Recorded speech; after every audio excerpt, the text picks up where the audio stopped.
సరేరా, ఇప్పుడే వెళ్ళి టెస్ట్ చేయించుకుంటా. సరేరా, రాగానే విషయం చెప్పు.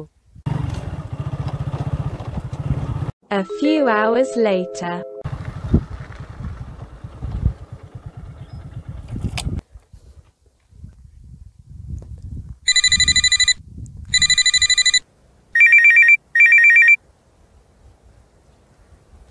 ప్రదీప్, సిద్ధు టెస్ట్ చేయించుకున్నావా?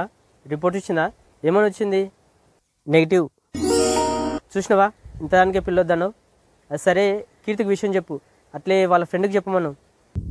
కీర్తికి చెప్పిన తను వాళ్ళ ఫ్రెండ్కి విషయం చెప్తే, సారీ నేను సిద్ధుని ఇంతకుముందు ఎప్పుడు చూడలేదు, ఇదే ఫస్ట్ టైం, కానీ కావాలని అతను వేరే అమ్మాయితో తిరిగాడని అబద్ధం చెప్పినానే అన్నదంట. అబద్ధమా? అబద్ధం ఎందుకు చెప్పిందంట మచ్చా? ఎందుకంటే ఆమె భర్తకు పెళ్ళికి ముందే హెచ్ఐవి ఉన్నదంట. ఆ విషయం ఆమెకు చెప్పకుండా పెళ్లి చేసుకున్నాడంట. దాంతో ఇప్పుడు ఆమెకు హెచ్ఐవి సోకిందంట.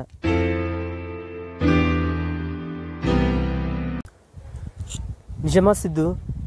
అవును ప్రదీప్, తనలా మరొక జీవితం నాశనం కావద్దన్న ఉద్దేశంతోనే పెళ్లికి ముందు యువకులందరూ హెచ్ఐవి టెస్ట్ చేయించుకోవాలని అలా అబద్ధం చెప్పిందంట. నేను వేరే అమ్మాయితో తిరిగానని అబద్ధం చెప్పినందుకు తనపై కత్తులు తీయాలన్నంత కోపం వచ్చింది. కానీ అలా ఎందుకు చెప్పిందో తెలియగానే చేతులెత్తి మొక్కాలనిపిస్తుంది.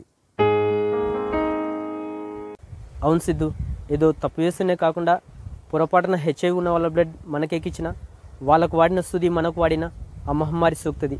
అందుకే తను చెప్పినట్లు పెళ్ళికి ముందు యువకులు అందరూ కూడా హెచ్ఐవి టెస్ట్ చేయించుకోవాలి. అవును ప్రదీప్, అప్పుడే తనలా మరొక జీవితం పాడవకుండా ఉంటుంది.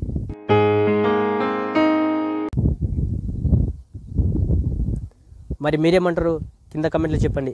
వీడియోని లైక్ చేసి షేర్ చేసి కమెంట్ చేయండి.